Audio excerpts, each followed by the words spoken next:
Il y a 7 dimensions de parole que nous cernons dans la Bible.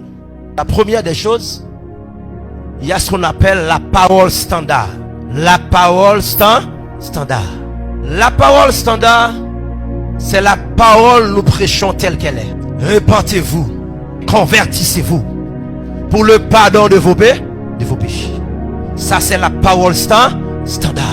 C'était la parole du prophète Jean-Baptiste. La parole standard.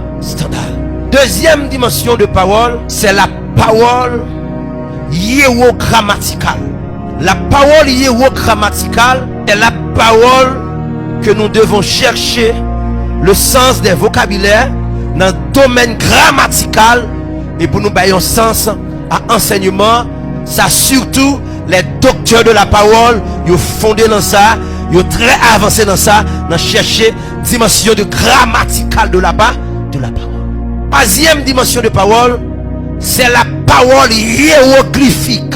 La parole hiéroglyphique, c'est la parole gravée dans les cœurs. Psalmiste David, l'adorateur, le prophète David, souvent dit: je serre ta parole dans mon cœur afin de ne pas pécher contre toi.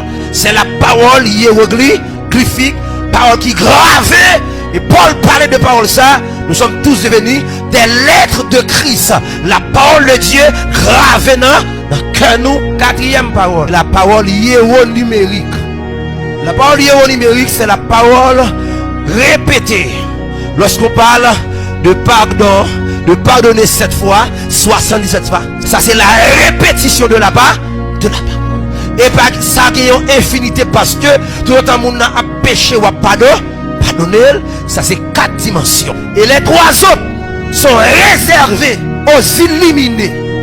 Les 3 autres sont réservés aux initiés. Monde qui illuminé par l'esprit, même Jean l'apôtre Paul dit que bon Dieu illumine les yeux de votre cœur. Et Paul dit ça, c'est par rapport à la première étape là, ou quand on théologie ou dans 4 dimensions parole là. Mais pour entrer dans 3 dimensions, il faut te recevoir le Christ. Il faut te revêtir de Christ. Il faut remplir du Saint-Esprit. Il faut revêtir de puissance. Là, c'est domaine surnaturel. Première dimension de parole, dans 3 dimensions de parole, qui est réservée à monde qui revêtit, qui remplit, qui naît, c'est la parole, esprit et vie. Parole, esprit et vie, c'est pas ça nous lire dans l'écriture là. La parole, esprit et vie, c'est ça nous révéler en dedans l'écriture. La parole, esprit et vie, c'est parole qui révélée dans nos gosses là, mais ou Khalil, ou pas Jean-Mouel, ou pas Jean-Senti. La Christ va dire, messieurs, les paroles que je vous ai dit sont esprit et vie. Et la vie, ça est pas une vie palpable, son vie invisible, mais qui fait un impact dans le vie. Dans le visible, c'est normalement le pensée entrer dans le vim de canon la boue, même pas qu'arrêter demeurer dans la boue. Encore, de canon tempête, mais faut me traverser cette tempête là pour m'entrer dans le vrai pâturage. La parole, esprit et vie. Mais qu'on vitalité dans moi. Et diable qui me servante là, fait le tourner bœuf.